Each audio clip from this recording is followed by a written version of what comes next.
আচ্ছা, সময় খুব সংক্ষেপে আমি শেষ করে দেবো, তারপরে আমার দলের চেয়ারম্যান আপনারা বক্তব্য শোনার জন্য অপেক্ষা করছে, আমরা শেষ করে দেব। যে কথাটা বলছিলাম, সেদিন আমাদের লালবাজারে আমাদের পুলিশ প্রশাসন আমাদের উপর চাপ দিচ্ছে। আমরা যে পোশাক পরে গিয়েছিলাম আমাদেরকে বলছে যে সেই পোশাকটাকে খুলে ফেলতে হবে। আমরা বললাম ওপর মহলের যতই চাপ আসুক আর যাই আসুক আমরা পোশাক খুলবো না। তারপরে আবার পুলিশ প্রশাসন এসে বলছে যে আপনাদেরকে পোশাক খুলতেই হবে, আর আমার দলের চেয়ারম্যান বলছে আমি পোশাক খুলবো না। যদি এই পোশাক খুলতে হয় তাহলে আমাকে এখানে খুন করে মেরে পোশাক খুলতে হবে। আর আমি পীরজাদা ঘরের ছেলে, আমাকে ৫ ওয়াক্ত নামাজ পড়তে হয়।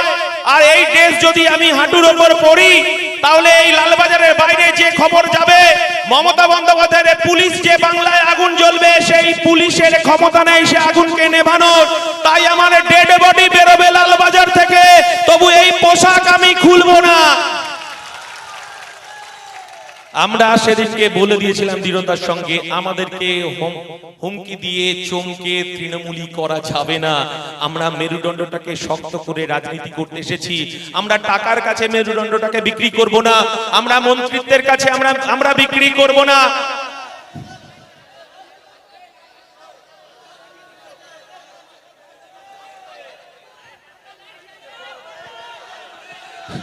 আমরা মন্ত্রিত্বের কাছে আমরা আমাদের মেরুদণ্ডটাকে বিক্রি করব না।